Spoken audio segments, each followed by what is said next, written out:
So we are live now. A very warm good evening to everyone. So today on 10th December 2023, we are organizing an e-lecture on the title Freedom, Equality and Justice for All to celebrate the 75th Human Rights Day.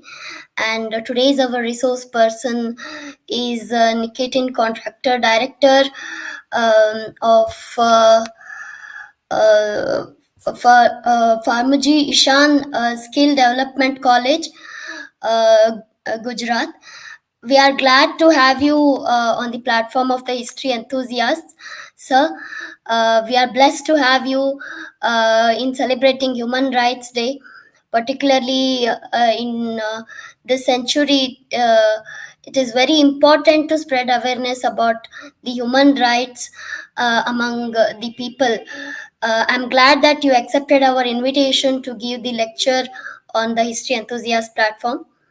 And I also welcome Honorary President of the History Enthusiast, Shri Nandan Shastri ji. Always so supports to the new ideas, and he always is there with me and Manali, and always ready to collaborate for the new initiatives. Thank you so much, sir. And I also welcome President of the History Enthusiasts, Ms. Manali Momaya. And thank you so much for all the audience for joining us today. I also welcome all the audience to actively participate throughout the session. Thank you so much. Now I request Ms. Manali Momaya to continue. Thank you, Ms. Nidhi Katti. I also welcome you, uh, Founder Vice President of the History Enthusiast, to today's session. Now, I want to take this opportunity to introduce our today's resource person, very multifaceted personality. Nikitin Contractor, sir, has been into academics since 1981.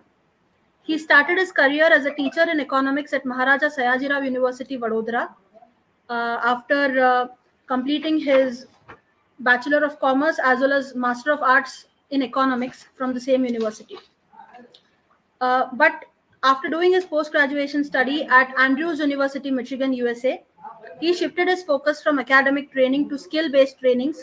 Under my guidance, under his guidance, thousands of students have been trained in the areas of IT, volunteering, social work, English communication, culinary art, organic farming, and so on. He has been involved in plenty of social work projects like helping the poor children in nutrition and clothing, implementing IT in schools, caring for maintenance of minority institutions like Parsi Agyaris and Jewish cemeteries. He has been connected with various organizations in different capacities. For example, he has been the consultant of Building Life Organization Vadodara since 1986, and this concept started under his leadership after his return from USA, and he has been instrumental through the organization in imparting IT literacy to underprivileged sections of society by working in partnership with various NGOs. Under Building Life, they provide study, volunteer, work, and immigration abroad services to major countries. And they also provide assistance in securing educational loans, providing English language training, and so on. He has also been the general secretary of an association called Friends of Israel, which is based in Vadodara since 1998. Uh, he has the organization has been instrumental in several programs like organizing exhibitions, music programs, seminars, talk shows, and most popularly, kibbutz volunteer program and tour program for senior citizens and school children. They are also playing a key role in the Twin City Agreement between Ashkelon and Vadodara, which was signed by the mayor of Vadodara and the mayor of Ashkelon in Israel. This happened because of the involvement of Friends of Israel, and as part of this agreement, they are also building the India-Israel Cultural Center with the association of the Vadodara Municipal Corporation at the Jewish Cemetery in Vadodara to connect the Indian and Israeli communities. Uh, Under their Global Youth Development Program, the organization has assisted 2,000 plus participants in acquiring the Israel volunteering experience, and approximately 200 students have participated in this program, which is operational in United Kingdom, the USA, France, and some other parts of Europe, where students go for a short working learning experience in various countries. He is since 2015. He is also the director of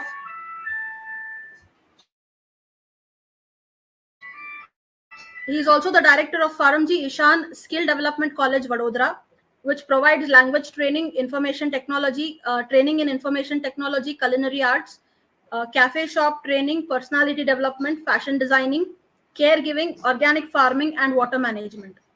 He is a trustee since 1983 at the Parsi Agyari in Vadodara, which is a fire temple. And this is a brief introduction of Shri Nikitin Contractor, sir. It is really an honor and delight to the history enthusiast community, as well as our entire executive committee, to have you with us here today, sir. Without any further ado, I now request the resource person to kindly address our virtual gathering.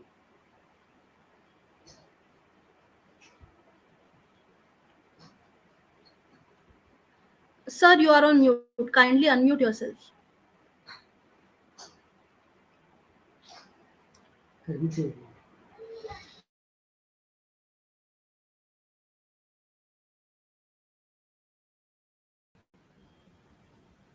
Hello.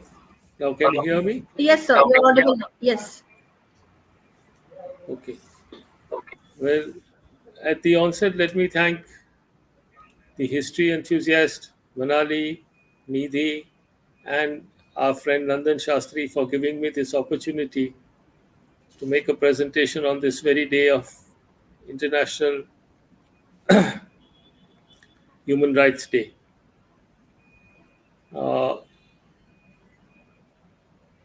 I'm going to deal, since it's an International Human Rights Day, I'm going to deal with a wide spectrum of countries vis-a-vis the international human rights.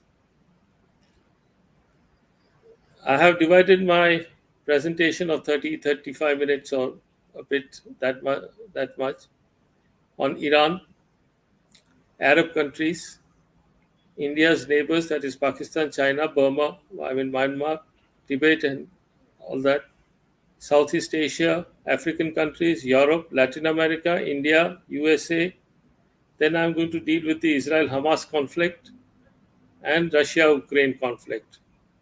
And the last one is going to be North Korea. See, human right violations or human rights is not a concept which has just come up like that. It's a very old concept, very, very old concept, running into thousands of years. And when human rights get flouted, a lot of people suffer. A lot of communities suffer, a lot of people suffer. I want to start with Iran, is not because of any bias towards Iran or anything of that sort. But you should know that I'm a Parsi, and we were thrown out of Iran because of certain invasions by Arabs. Iran has been the founding member of human rights across the globe. If you recollect, the king of Iran, Persian king of Iran, Cyrus the Great, he was the first one to bring about a documentation of human rights. That was in 539 BC. He brought in a document which talked about racial equality, fundamental religion, tolerance, and never to have slaves, never to exploit people. This was transmitted into a practical sense, and a lot of places where he conquered, for example, Babylon, for example, Jerusalem, he opened the gates for the slaves. He did not want slaves. So this was the human rights, freedom. Basically, it meant freedom to individuals, freedom to people, freedom to the society, freedom of religion, and all that. This was Iran 539 BC. After that, what happened? Conflict started between the Arabs and the Persians. The Arabs took over Iran, and the Parsis were made to migrate to other places, mainly India. We were accepted in India very gracefully by the people of India and by the then Raja Maharajas of India, especially Jadav Rana of Gujarat. The famous story of milk, when we came here, when my forefathers came about 800 years back, we were offered a glass of milk saying that the place is full, you can't be accommodated. We put sugar inside and we were accommodated, saying that we'll mix with the people. And since then, India has been very nice to us. But let's go back to Iran. After many years, Iran had a dynasty of the Shah of Iran, Raza Pahlavi. Raza Pahlavi tried his best to tone down the atrocities, you know, finding out ways, trying to work with the other communities, making it open for the Americans, the Christians, the Jews, Parsis. Everything started well. And it was going well, but of course, he had some problems domestically, which I think were not in our control. And hence, he became unpopular, and the Islamic Revolution came. And this is where the entire human rights were taken away. Unfortunately, the world powers played dirty in this, and this is what happened, that the Islamic government came. I'll have to read a few things. You know, thousands of people have been arbitrarily detained by the Islamic government on unfair prosecutions throughout the year for peacefully exercising their human rights. Many of them are in prison. 2 young men were arbitrarily executed. Arbitration. They don't bother for the courts or anything. Arbitrarily, just shoot them off. Hundreds of workers, including teachers, faced detention when they went on strike. The arbitrary house arrest of Mehdi Kabhumbi and Mahdi Hussain Musavi and Zara entered the 12th year. This means since 12 years, the dissidents have been in jail. 12 years without trial. Now we come to what happens with the people who are administering these measures. There is complete impunity. They are not charged with anything. No official public was investigated, held accountable, or for extrajudicial executions. Anybody can be executed at any time. And this is where the entire thing works out to be, that it has become one of the worst human rights country in the world. From a very liberal country, it has gone down into a very religiously fundamental, not religiously, rightly religiously, but for the show it is religion. They went to the extent, the administration in Iran, that in January 2020, they made a missile strike against a Ukrainian international airlines flight. You should remember that Ukraine, Russia, and Iran are very, very close to each other. And they killed 176 people, thinking that this was some other aircraft. No judicial inquisition. All 10 rule-making officials tried before a military court for their involvement have been said, okay, go free, no problem. And the worst thing, 2 Nobel Prize winner, Nargis Mohammadi and Shirin Ebadi, are in prison for a number of years now. Now, what do you do with this human rights? Right? Our title is What Exactly is the Justice? Justice, we'll talk about it later on. Now, let us look at the Arab countries. Arab countries also have not a clean record on human rights. For example, freedom of speech. There is no freedom of speech.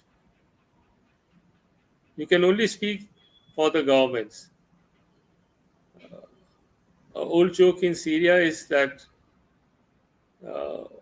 one of the fellows said to a Syrian, one of the foreigners, Like, I can go to the White House and speak whatever I feel like. So the other guy said, yes, I can also go to the Syrian president house, Abbas, and speak about it, speak freely. So he said, huh? Yes, but only against America, not against him. And this is the level of freedom of speech.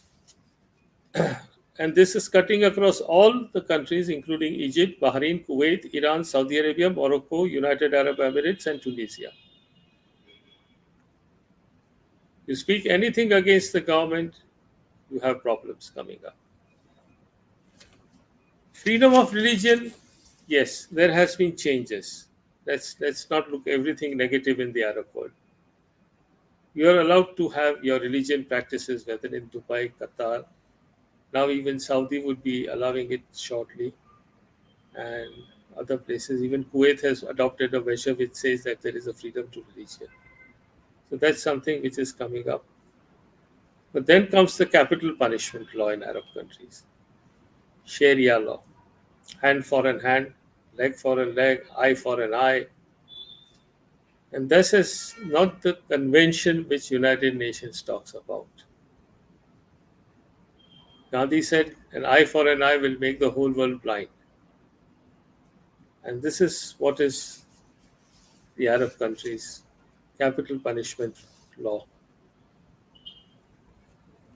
I am sure you might have seen videos about people getting shot dead in front of the audience, a good audience in Saudi Arabia. For any crime committed, adultery also, is both of them are shot dead. Nowadays, shot dead. Previously, they used to be stoned to death, which was the worst kind of punishment you could have. This area, Iran and Arab countries, is a very severely, grossly neglected human rights area. Americans want to keep friendship over there. So do we want to keep friendship over there. The Russians, the least said, the better. Chinese influence also does not do anything about the victims. Nothing. This is another serious area which I wanted to bring to your notice, Iran and Saudi. Now we come to our neighbors. I'll take one by one. Pakistan, our great friends. You just heard that they arrested their former prime minister on flimsy charges, Imran Khan. Kept him in the worst jail conditions ever possible on earth. And still he is in jail. They are not bothered. What's the scene in Pakistan? They have a namesake democracy. The moment there is a prime minister, the military rules over him. If he doesn't believe in the military, he goes. Before Imran, it used to be Zulfikar Ali Bhutto, who was hanged till death by Ziaul Haq. Complete violations of international norms, nothing. He was given nothing, no pardon, nothing. Even his family would be allowed to meet for a few minutes and said to go away. Very, very harsh laws. Very harsh. Killings, murders taking place. Arbitrary arrest. The famous Pakistani lady who used to fight for the human rights, Asma Jahangir, I guess she's no more. Nothing. If you are a peace activist with India, you had it. If you are a fundamentalist, it's fine with them to speak whatever you want to speak like on Mother Earth. China, another greatest violator of human rights. The communist government over there does not allow any liberal to function. You have heard the story of Tiananmen Square, right? Tiananmen Square was in 1989 series of protests in China against the government. And the government crackdown was very severe. To threaten a peaceful demonstration, the Chinese government brought in number of tanks around the street of Beijing. They crushed the agitation. If you recollect, there used to be a picture of one solitary man standing in front of the tank, protesting against the Chinese government. This was an iconic viral picture. Nothing came through such a big agitation. They are still continuing with the same policies years ago, which was so atrocious, and it's still atrocious. Chinese role in Tibet, very questionable. They threw out the Dalai Lama from his palace, Potala Palace, and now he is in Himachal. What do you do with this? The entire fabric of Tibet has changed. They have given so much of licenses for Chinese occupations in Tibet that the Tibetan community has become a minority and the Chinese migrants have become the majority. Dalai Lama insists on a peaceful solution. He's always talking of peace, non-violence, and all that. But is it leading to Tibet? No. Independence? No. Number of resolutions have been passed against Chinese involvement in Tibet. No. Who cares? Who cares?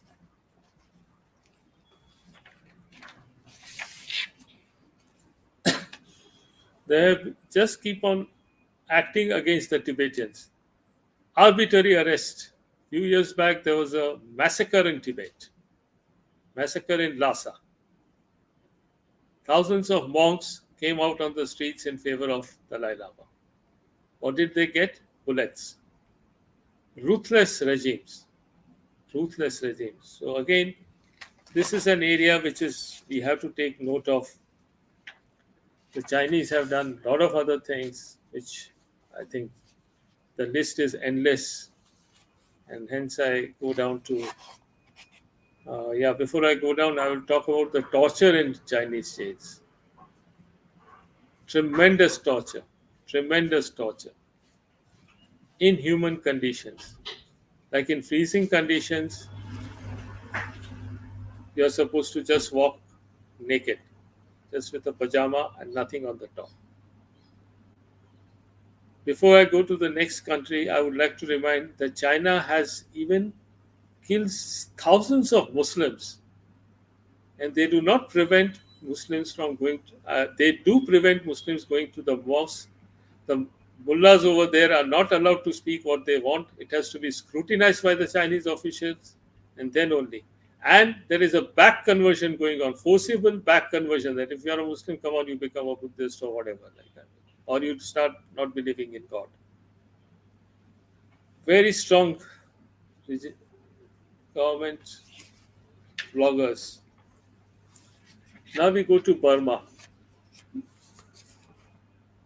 Burma, I would call it Myanmar because that's the new name for Burma. The entire country is ruled by a military junta, by the military. And opposition to them has been severe all these years.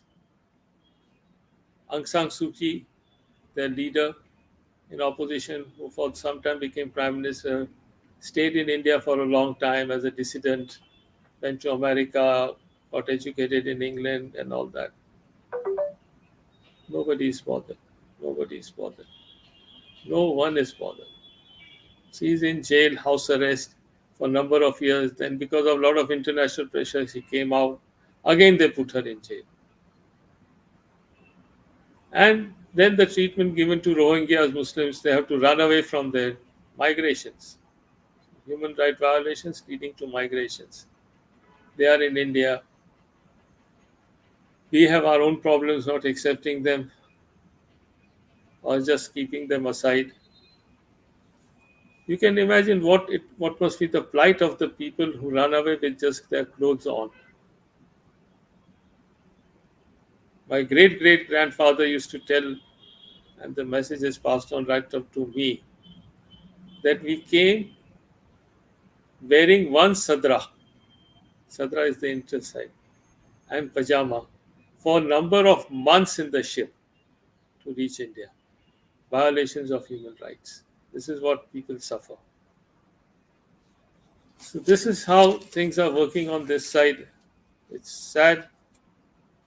Uh, Fortunately, Bangladesh has a good democratic system, so I'm not going to touch upon that much.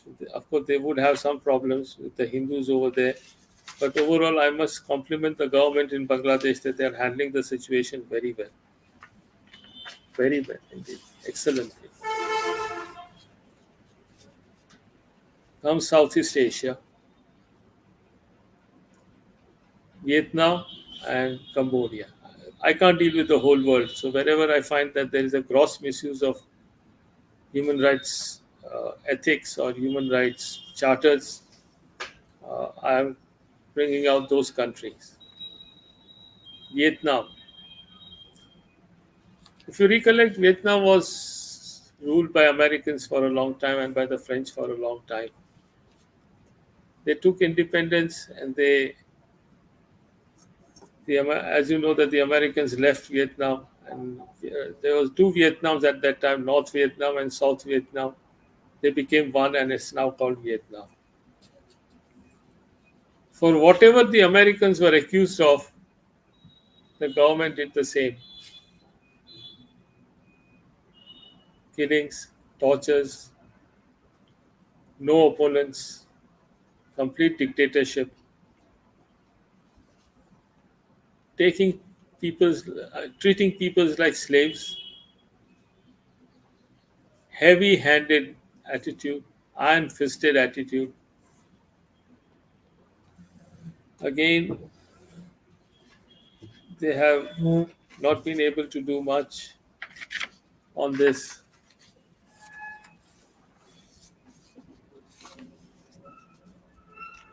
They have changed the laws so that people can be taken up any time of the day and put in behind the prison. No need to take them to the courts. No charges can be framed. The courts have been built stronger and they have given judgments, but who cares for those judgments? Like in one of the cases of a journalist, the court told them to free him. They took him into another charge. Like that. There is no freedom of associations. You can't form an association properly without government's permission. This is Vietnam now. They fought for, and lakhs of people were killed during when they fought against American occupation and French occupation also. What happened? Nothing. Sad, very sad. Now, when you are treating this human rights violations, you are not treating in terms of 100 or 1,000 or something like that. You are taking in terms of lakhs of people. Cambodia, the worst. You should Google and see Cambodia's genocide by Khmer Rouge Pol Pot regime. Horrible. 300,000 people were killed because the president did not like their dissent. 300,000 people before the president was ousted from his office. Pol Pot regime, they call it. Some of my friends who have been to the museum where they have kept these skulls, he had a fancy habit of killing people and keeping their skulls. 300,000 skulls are in the museum. Most of my friends, we had a group of people going from Baroda, they said we came back after seeing just 3-4 rooms. Children, women, men, no mercy, no mercy. And fanaticism, keep their skulls. Now, of course, Cambodia has again gone back. The regime is out. The new government is taking care of dissent, trying to bridge the gap between different groups. They seem to be going on a positive note now. But we have to look at the history as what has gone wrong.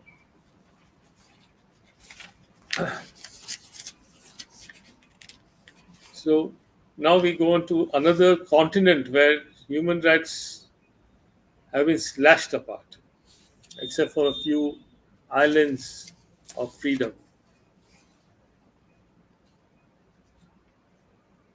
I was born in Uganda.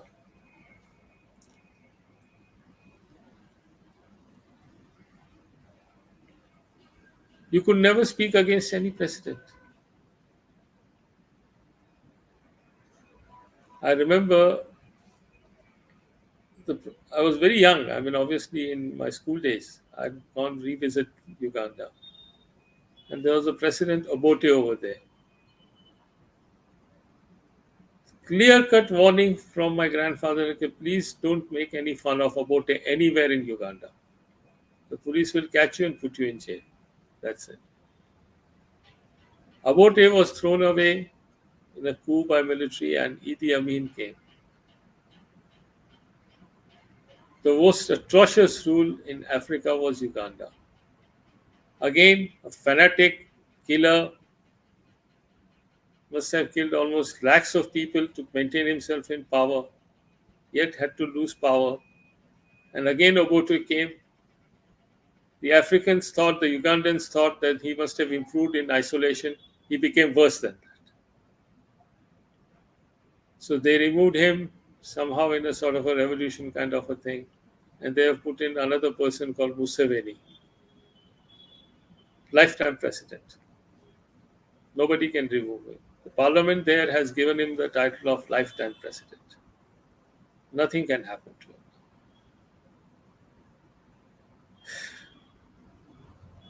Completely authoritarian rule, but yes, to some extent there is opposition. To some extent he has managed himself well.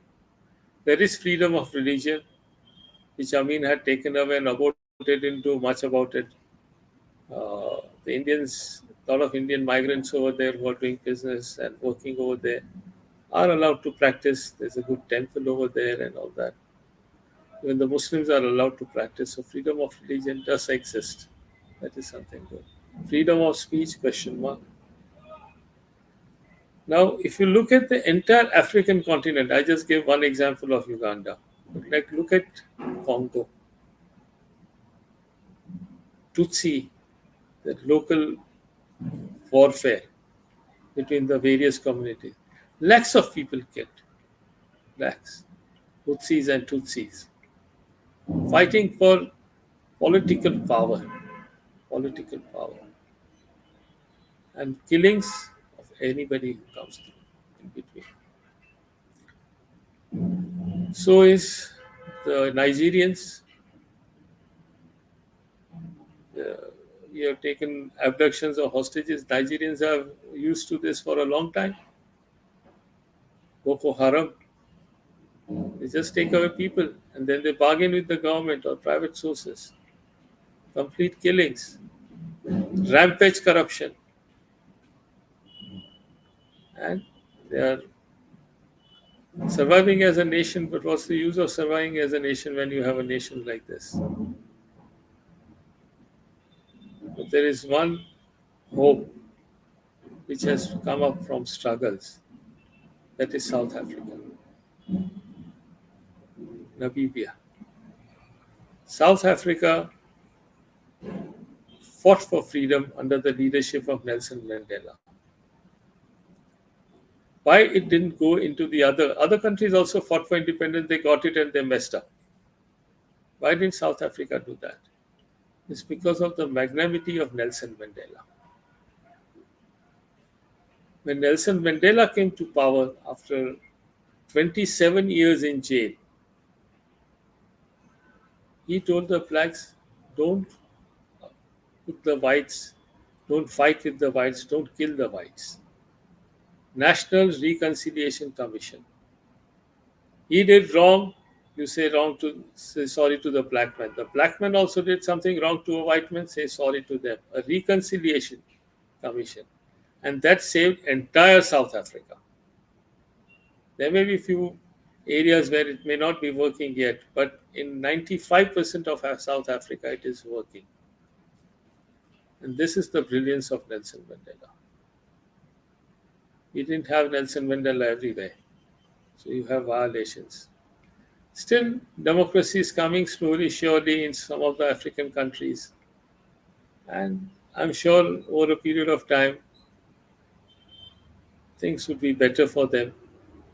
But unless a country, my bottom line is democracy in whichever form it may be, always helps human rights in a positive way. Because you can protest, you can talk against, you can go to the courts, you can take judicial recourse, you can take recourse in the parliament if the opposition is strong, and things can work out. So this is Africa, which is sad, but I hope it improves more and more and it becomes better and better. And I think the model which Nelson Mandela has given of conflict resolution should be taken everywhere. Before I go into other other portion of my presentation, I would like to bring out a thing on Congo, Democratic Republic. It's called Democratic Republic. Massive, massive human rights violations and killings. Congo.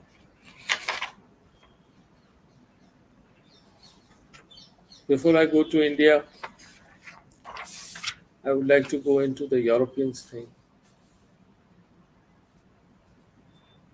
The people, I'm not sarcastic about it, but many times people talk about human rights in Europe, oh, so democratic, so well, anybody can do this. People are free. Yes, they are free, but what is the past? Past is the worst. Hitler. The 6 million Jews died in Germany and a few other European countries under his rule. What was their fault? What did that happen? Where were all the churches and everybody at that point of time? When gas chambers, people were put in and they died. They were killed. Children were killed. Obviously, ladies were killed and others were killed. Elders were killed. How will a 5-year, 6-year-old child damage a powerful person like Hitler? It was just revenge, revenge, and revenge. That's all. 3 words that rule them. There have been several stories on Holocaust. I advise people that those who want to go to Israel ever should visit Yad Vashem, which is the Holocaust Museum. I've been there a couple of times to the museums, almost 6, 7 times. Every time I had a new group with me, and believe me, either they became very emotional at the end of the museum or some of them cried half the way. You should see a movie like Schindler's List, Life is Beautiful. You'll come to the entire story of Hitler's atrocities on Jews. Madness has struck him. He styled himself as a prophet. Prophet of what? You don't know. He's a prophet. And the whole Germany went gaga over him. Human rights can be violated by a government, but it also has to have a significant support in the people over there. And then only the violation becomes very violent and strong implementation is done. This is the case everywhere. Nobody speaks against the rights. Everybody is threatened. Your mouth is zipped. The other tragedy which Europeans faced was the Bosnian tragedy. Thousands of Muslims lost their lives. One of Solovic, or whatever his name was, didn't say anything. Now at least they have democracy, they have freedom. Things have changed a bit in Serbia, in Bosnia, and other places. This brings me to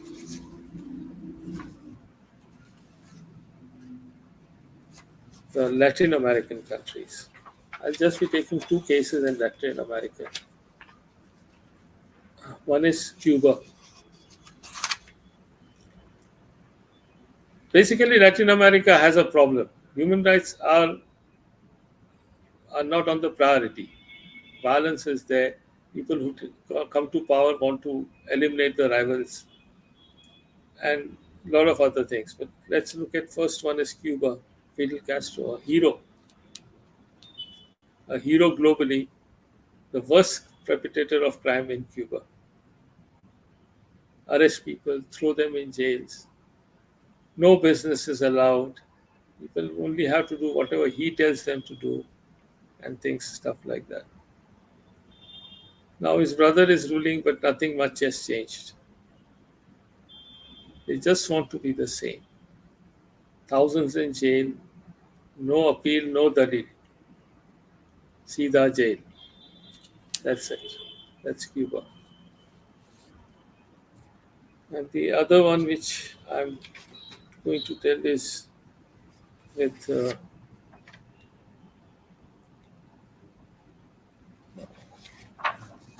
this Colombia. Colombia has a lot of mafias which rule. However, I would say like this, that in the pressure which the world community has given, Chile, Chile had the worst record of democracy. They killed their own president and put in a guy called Pinochet for a number of years. But people fought against him. He left the country, went to London, and they brought him back from London, even though he was at a senior age. They forced the British government to arrest him in London and send him back. Chile, since 1 year, has been a very good track record of human rights. So are the other countries in Latin America, Mexico, and all that, who are improving. I'm not saying they are like heavens, but they are improving on their human rights system index. Now I come to our own country, India. See, India has a typical thing I feel very proud of in this country. We have so many religions, so many communities, and all staying together since years. And yes, there will be some here and there aberrations and all that. But considering the size of the population, billions, it's a marvelous place. My story of human rights starts from the British era. Ancient India extended from Indian Ocean to Iran to Indonesia. In 1857, that is when we had the first mutiny against, they call it mutiny, I call it a freedom struggle. When we had the first freedom struggle against the British. 8.3 million square kilometers was our area. And people used to call us Golden Sparrow. Sone ki chidiya. During British rule, we got partitioned 7 times. We only remember the 1948 thing. Before that, 6 partitions took place. Let's see what are they. Nepal, Afghanistan was cut off in 1876. Nepal in 1904. Bhutan in 1906. Tibet in 1907. Sri Lanka in 1935. Burma, we just talked about Myanmar, 1937. And Pakistan, 1947.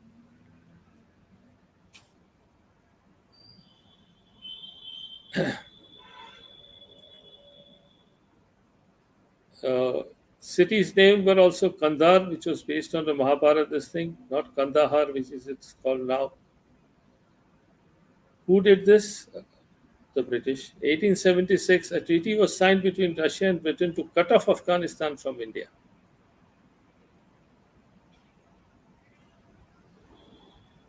Myanmar was known as Brahmdesh, and that was also cut off. Nepal was known as Devatharmu, that is also gone. Now, how much are we left with?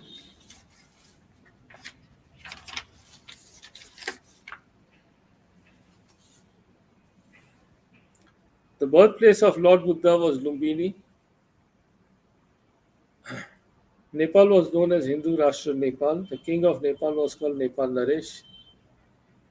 It was ruled by, and then we had our own dynasties. The ancient name was Vaidya, another one. But let's look at it in a very, very broad sense, how much we are left with. We are left with only 3 million square miles. 5 million square miles of ours have gone away, including the Chinese occupation. Britain was the greatest violators of human rights in India. Thousands jailed, killed, Jallianwala Bagh, salt satyagraha. So many of them happened during that time. General Dyer was killed.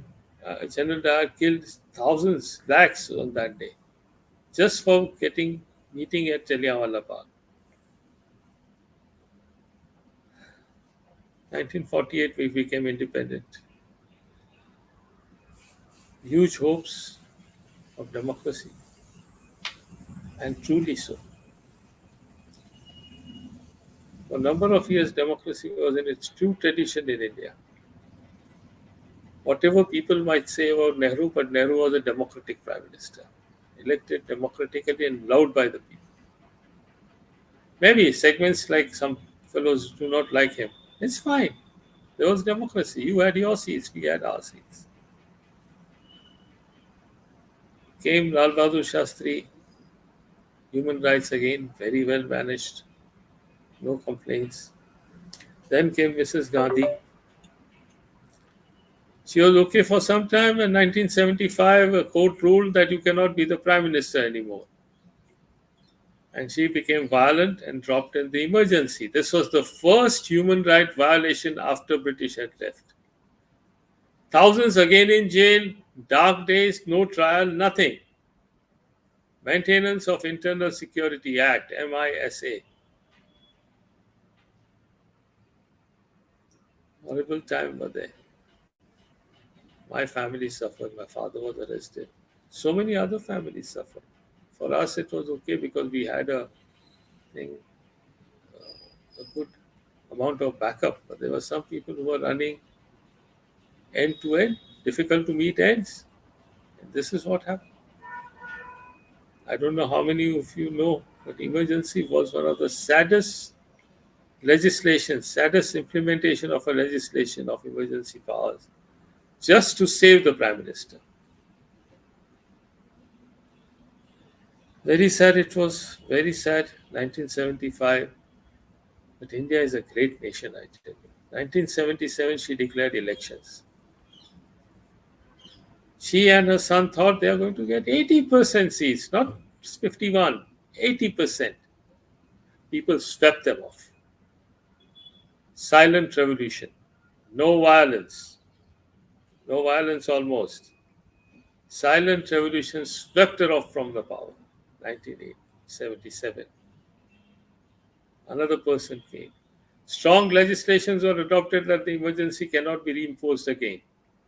And they still exist. Then came 1980, she again came back. Problems with the Sikhs in Amritsar. He could not handle. Sikh riots after Mrs. Gandhi's death took toll of thousands of innocent Sikhs. Very unfortunate statements came that if a big tree falls, definitely the ground shakes. And Sikhs suffered for a number of years for that. But then, as I said, India is a great nation. The party which was accused of having created riots, or their members were creating riots, and some of them rightfully so also, brought a Sikh Prime Minister after 2004. In 2004, Dr. Manmohan Singh. No one can beat in sorry.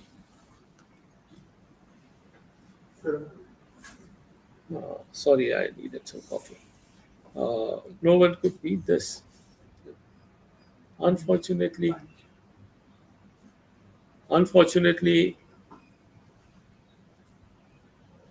we had some problems at Godhra in Gujarat, and the whole nation, Ram Mandir issue. Godhra was different, Ram Mandir was different, but the guys had gone to Ram Mandir who were fellows and came back and were burnt alive in the train. Very sad moments for this country and what followed the riots and the divisions in the society. But I am saying again, India is a great nation. 2000, 1998, the party BJP, which was demanding Ram Mandir and everything, came to power, and a lot of people thought it was a strong Hindutva party is going to create a hell. No. They brought in Dr. Abdul Kalam as the president of India. And let me tell you, the most popular president of India, president, not the prime minister, Atalji brought in. We do not have that kind of things that we are going to have genocide. Sadly, yes, Manipur suffered recently. The recent riots in Manipur have suffered.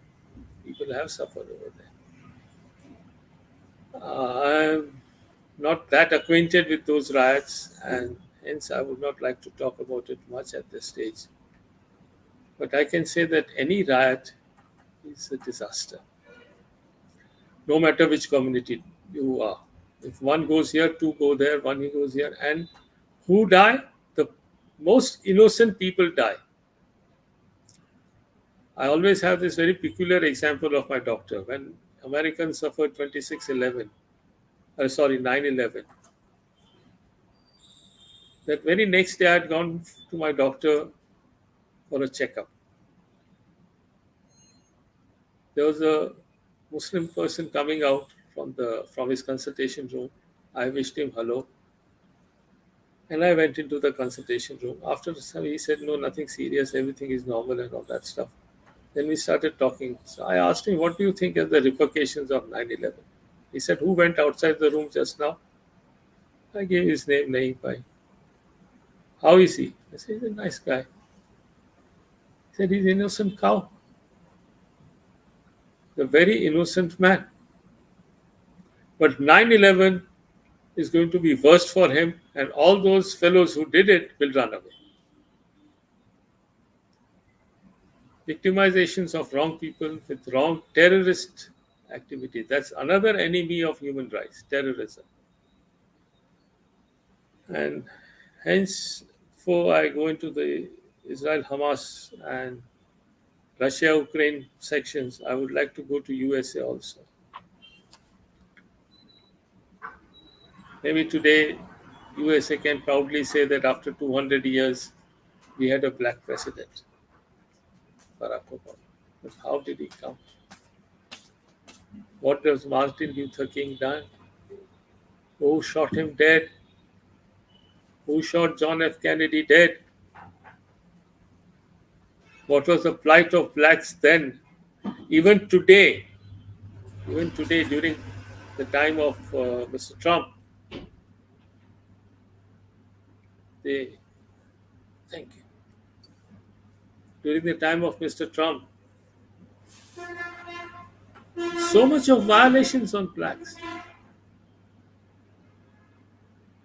So much of violations. And mind well, blacks have been violent, yes. But more than that, they have been victimized. I've been in America for 3 years. I've attended black bars. They love Gandhi. In fact, there was a very tall black guy who once sat with me. He said, Gandhi and Martin Luther King were brothers. You suffered from the British, we suffered from the American whites. But yes, things have gone away. That is something great, again about America. Except for this Trump time, at Andrews University, my boss, Professor Ren, was taking me somewhere. And we saw a white girl being kissed by a black man. So very embarrassing question. Nikki, what do you think about this? I said, now I was feeling embarrassed to answer him, like all Indians would be. He said, no, I'm not talking about the action. I'm talking about the context of it. So I said, what is the context? He said, 30 years back, if this was the scene here, this black man would not have been alive. This was racial discrimination in America. Even some of our Indians who went in the early times used to face it. There was so much of misinformation about India. Now it's different. We have our own vice president. Probably we may have another president. We may have a president, Indian president in America. So things have changed. Times have changed. People happen. So still, USA, I think, is a beacon of liberalism and democracy. Yeah. It's something great before Mr. Trump came. I remember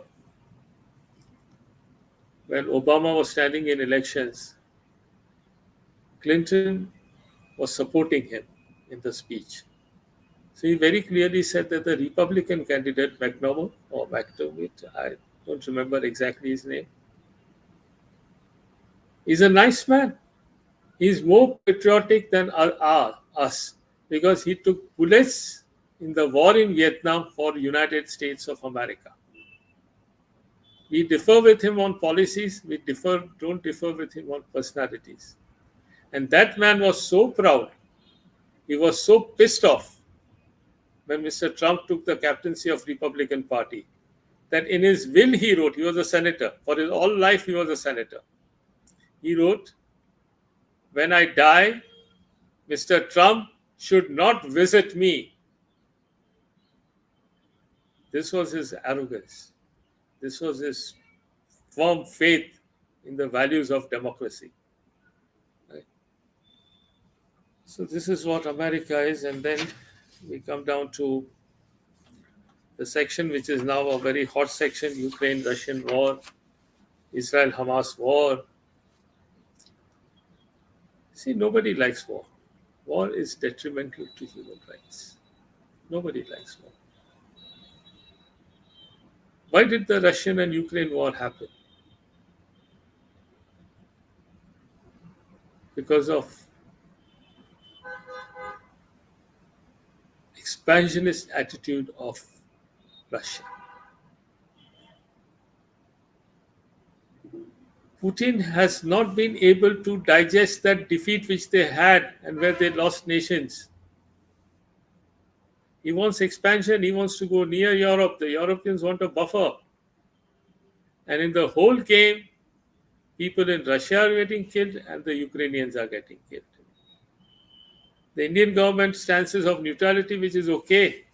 I mean, politically correct, but morally not correct. We have to be with Ukrainians, morally. Politically, okay, fine. I'm no big foreign policy advisor to tell Indian government what to do and what not to do. They have taken a stand, it's fine.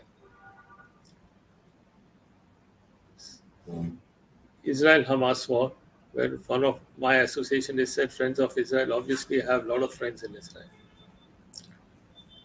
See, the basic question comes when I see freedom to Palestine, freedom to this. Palestinians are not my enemies. I have no enemies whatsoever. But they are wrongly directed by their own people, by their own rulers, in taking wrong actions. What happened on October 7th? Everything was okay on October 6th. Nothing was wrong with it. Things were going on. I have seen people from Gaza coming by thousands to work in Ashkelon, which is the border with Gaza. Nothing was wrong with that. They were earning, they were getting good money, and things okay. I mean, such a phrase. Hamas is not a political organization. It's basically an organization which promotes terrorism. It has not only killed Jews. You see their track record. They have killed their own people. Again, I diverge a bit. Syria, which is again supposed to be very, very strong and blah, blah, blah, blah, blah. The guy killed 400,000 people of their own community to be in power in Syria. What are they talking of human rights and freedoms and all that stuff? Assad. No. I have full sympathies for the children who die, no matter who they are, or the women who suffer on both sides. The world community has to convince the Palestinian Authority, I'm not saying Hamas, or anybody who is going to be in it. See, Israel has been very liberal. During the war, they took away Egyptian land, they gave it back. The peace accord with Egypt. Fantastic peace accord. They took land from Jordan, they gave it back. The Jordanian king is a gentleman. He's a gentleman. His father was a gentleman, and his grandfather was an equally better gentleman. He died in Jerusalem, killed by Palestinians. Even after that, his son, King Hussein the first, got some Palestinians to come to Jordan and settle down there. What did they do? They went and killed his prime minister. So then he told them to leave the country, and they were all pushed off to Tunisia. Again, the son is a gentleman, the grandson. He's saying everything. He's speaking sense. They'll bring a two-state solution where two states can live together each other. The British mandate, which was to divide Israel into two, or to divide whatever you call it, Palestine, was not properly executed. The Arabs did not take it. They should have. And I tell you, the smartest people on this earth are the Jews. I think out of 20 Nobel Prize wins in science field or international field, 20 new discoveries which made life easy for the global people, for people in the globe, are from Jews. Right now I'm talking, this is Israeli technology. Israeli technology. WhatsApp, on which we receive messages, is Israeli technology. Facebook is Israeli technology. Drip irrigation, the farmer's pride, is Israeli technology. From Einstein to Zuckerberg, they have shown talents only. The poor Palestinians on the streets who could have taken advantage of these neighbors are suffering. Again, the Indian government stand is of neutrality. Well, I have visited 17 times Israel. My father motivated me. He was a socialist. So he had conferences in Israel in those days. So he went and attended these conferences, and that is how I got motivated. So when he was not there, I've been there 17 times. And I have sent 2,000 youngsters to Israel for agriculture volunteering. And out of this 2,000, number of them were Muslims. I still remember there was a boy called Abi Ali who was a Wara. He was a Wara. He was in a kibbutz called Zelim. And from there he sent me a message that, sir, today is my birthday. And the whole kibbutz has cut a huge cake, which I would have never seen in India. So many of them.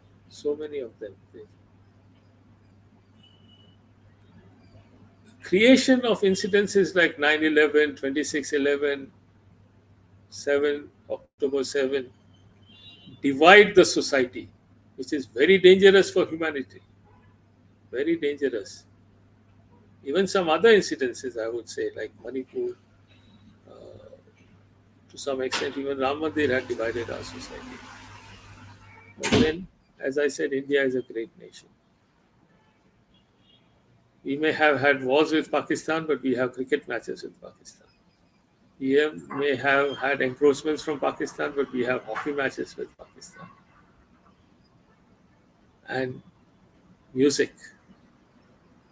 Music is a fantastic thing which unites the world. We love their ghazal singers, they love our Lata Mangeshkar. When Lataji died, more people in Pakistan cried than ours. So with that, I think I'll end my Israel-Hamas presentation. I'm just briefing up on the last portion. North Korea. It's the worst regime in the world for human rights. Don't want to comment on Kim Jong and his father. Just nuclear blasters and the people are dying of poverty. To end, I would like to give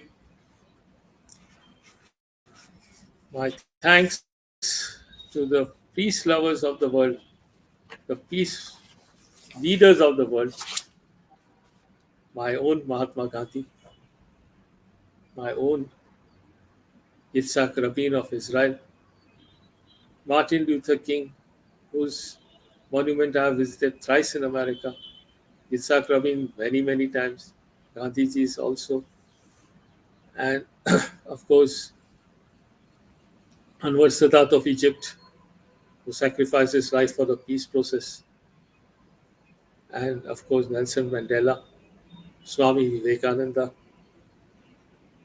They were all real. Mother Teresa, they all were real heroes. We need new heroes now to bring the world into a proper shape. Thank you very much for having me. Thank you. Thank you very much, sir. It was indeed a very comprehensive and a well researched and very well articulated talk. You have thrown light on so many different aspects of world peace, human rights, equality, justice, and so many issues that have been there among us, around us, but we have no idea about them because some of the issues are publicized widely, but some of the others are quietly suppressed, and most of the world doesn't know about it. So, thank you very much, sir, for bringing it to light and for showing us uh, the different faces of human rights in the world. With your permission, sir, can we have 5 minutes for question and answers? Yes. So, Sure. I have yes, I have a question of my own. So there's a problem of immigrant workers everywhere. Like you have mentioned in your talk also. In some instances, the immigrants become the majority in some places, and in some other instances, the immigrant workers face a lot of alienation and exploitation to wherever they move. So, what can be done in order to bring a balance in this? Because we cannot do without immigrant workers. We need them. We need their skill and their labor. But then again, it creates certain problems. I start with USA. USA is a land of immigrants. No. There's nothing like original USA. Everybody has come from somewhere. The Spanish guys have come from somewhere. The Europeans have come from somewhere. The Russians have come from somewhere. We are there. The Jews are there. The Germans are there. So many of them are there. And it has led to a tremendous prosperity of the country. Tremendous prosperity. See, the world has always had immigrants. I mean, come on now. I mean, we have had so many immigrants in India. Parsis immigrated, Jews immigrated, right? Baha'is. I forgot to mention Baha'i in the Iranian presentation, who have been again persecuted in Iran and have come to India. They have made a beautiful temple in Delhi. My take on immigration is that once upon a time, everybody was somewhere or the other have immigrated. Like for example, I was traveling in Ireland and there was an issue with a guy from Pakistan. They were not giving him an extension. And he shouted at them and said, "When did you come to Pakistan? Did we do this to you?" What to tell him? Very difficult question here to really for me to solve an immigration issue. But I would say take immigrants, train them up, and if you find elements within immigrants who want to misuse the system, put the nationalistic and the citizens of the nation down, you should be careful about it. Otherwise, I think the world is always on give and take. India has the best of software engineers. We are giving them to USA, and the USA has to give us something. Is it Absolutely, okay? sir. Yes, sir. In fact, it reminded me of a small anecdote which I had read in some Hindi short story. There is a train, and there's a compartment which is completely filled with passengers. And whenever a new station comes, the passengers who are already inside the train, they say there is no more place, so you please come by the next train. But somehow the passengers get inside, and when the next station comes, these passengers who just got on from the last stop, they tell the new passengers that there's no place, please come by the next train. So I think this is the story of immigrants all around the world. They, once who are immigrants, they become the citizens of that nation, and then uh, they have problem with the new immigrants. So I think this has been a perpetual problem, and as you said, uh, we have to use the skills, we have to make them our own, and if there are problems, we have to deal with them individually. Thank you, sir. Nidhi, if you have any question or additions. Not at all. It was a very beautiful lecture. So from my side, there are no questions. Yes. Thank you. So if may I ask another question? Uh, Yeah, sure. there is always this problem, sir, that whenever something happens, if there is a scenario where there is terrorism, or there are some anti-social, anti-national activities that are going on at a regional, national, or international level, it happens that people, it is very common that somebody has committed the crime, but the entire community is targeted for that. An entire a religion or a community gets a bad name, and they become target to other crimes. So how can we change the perception of people in this regard? So I think Gandhi, Nelson Mandela taught us one word which was called tolerance. Those who are culprits should be punished, but don't punish the innocents within that community. This is my take on it. I gave you that example what the doctor said that ये तो गरीब की गाय है, right? Yes, sir. ये मरेगा बाकी सब भाग जाएंगे. This is what is happening. The Hamas leaders have left. They have left Gaza. They are somewhere in Qatar or wherever, in nice places, nice hotels, nice bungalows. And who are suffering? The people. The people have to realize this. It's the people's movement which will stop it. You know, I tell you, I compliment George Bush for 9/11. Such a big thing happened on the World Trade Center. But he did not allow a single person from that religion to be persecuted in America. I give him full credit for it. Absolutely, sir. As it should be, because as you have mentioned already, it is usually the common people who suffer, and the leaders are rarely touched. And this is what everybody has to understand. And through the history enthusiasts, we want to give this message to the viewers who are and who will be listening to this talk later on, that our aim should be the welfare of each and every individual, and that world peace comes above everything else.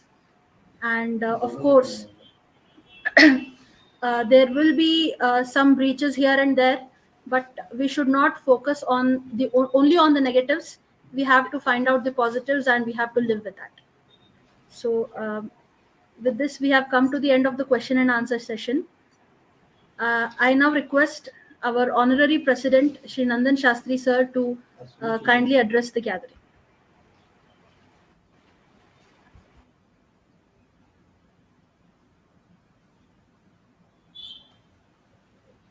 Sir, you are on mute. Please unmute yourself. Hi to everybody. It is a good coincidence that today's learned speaker Nikitan Bhai and I, we hail from the same city, Vadodara. Uh, Before I uh, give some of my remarks, as time is running out, but in spite of that, let me uh, recapitulate my memory of visiting Holocaust Museum in Washington, D.C. Recently, in the Prague Declaration of International Council of Museums for the definition of a museum, the word emotion is also included in the definition. Referring to Holocaust Museum at Washington, D.C., at the front desk, the diary of victims are kept, uh, and visitors are requested to pick up one diary at random and enter in the exhibition area with the sentiment as if you were that victimized guy. Uh, and while visiting that museum, I was taken aback by one specific exhibit in which uh, more than 200 whole books are kept of the victims who were slaughtered by Hitler. Uh, but there is a ray of hope, although the human rights scenario in many countries is bad to worst. Uh, so let me say something about how museums can play a vital role in propagating the idea of human right. The International Committee of Memorial and Human Rights Museum, that is ICMEMO abbreviation of International Council of Museums, was founded during ICOM's General Conference in Barcelona, Spain, on 3rd July 2001. For example, the museum in Jerusalem and United States, uh, including in Los Angeles, have played an important role.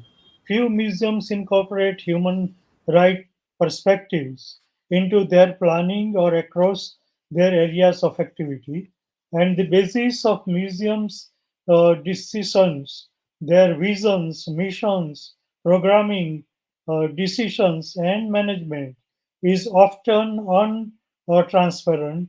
IC Memo organized in 2018 conference on memory, art, and identity. Museums and Human Rights sets out some of the background on human rights in terms of a Universal Declaration of Human Rights from 1948 and the two international conventions that wrote its content into international law, the Covenant on Civil and Political Rights and the Covenant on Economic, Social, and Cultural Rights. These together make up the International Bill of Rights with both legal and perhaps even more importantly, moral standing. Michelle Rivet, since 2019, is vice chair of the board of trustees of the Canadian Museum of Human Rights. Now a lawyer of a Bureau of Quebec, she was the first judge president of Quebec Human Rights Tribunal in 1990. 24th August 2022 will go down as the day ICOM voted yes on a new definition of a museum. A whooping 487 members, that is 92% of the total amount of votes, were in favor of the proposal. Museums foster diversity and sustainability is included in ICOM's 2022 definition. How might existing strategies of display or types of curatorship need to depart from traditional museum fare to enable human rights to be enacted or embodied? On pages 65 to 85 of the publication, Difficult Exhibitions and Intimate Encounters by Bonnell J. and Simon R.I., the above strategy is thoroughly discussed, and in concept-oriented exhibition, it is need of an hour to evolve some of new exhibition strategies in the scenario of the recent conflicts between Russia and Ukraine and Israel and Hamas. Thank you very much. Thank you very much, sir, for your insightful presidential remarks. We have come to the end of today's lecture, and before handing over to Nidhi for the vote of thanks, I request our members of the audience, if anybody is interested in presenting a book review on our channel, kindly contact us at our email ID, the history enthusiasts kru20 at gmail.com, or on our personal mobile numbers, which you can find on our Facebook page. I now request Vice President and founder of the History Enthusiast, Ms. Nidhi Katti, to kindly propose the vote of thanks.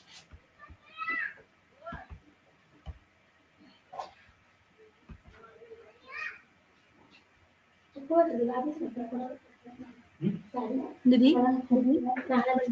Am I audible? Am I audible, Manali? Yes, you are audible. Okay. First of all, I thank Mr. Nikitin, our contractor, sir, for doing such a beautiful and knowledgeable lecture on 75th Human Rights Day. Thank you so much, sir, for doing a multi-disciplinary lecture, and where you actually put light on all the countries' situation regarding human rights. Thank you so much. It was really a wonderful lecture, and we are glad that you accepted our invitation to do the lecture. I also thank our honorary president, Sri Nandan Shastri sir. Thank you so much, sir, and for guiding us throughout. Thank you so much. And I also thank Ms. Manali Momaya, President of the History Enthusiasts, and also all the members of the History Enthusiast group and advisory members and executive committee members. Also, I thank all the audience who were active throughout the session. Thank you so much. And thank you to Nidhi for being a wonderful co-host and for being part of today's lecture. Thank you all very much. Once again, wishing you all once again a very, very happy Human Rights Day. Let's hope for the best future that this world can see. We are signing off here. See you all soon.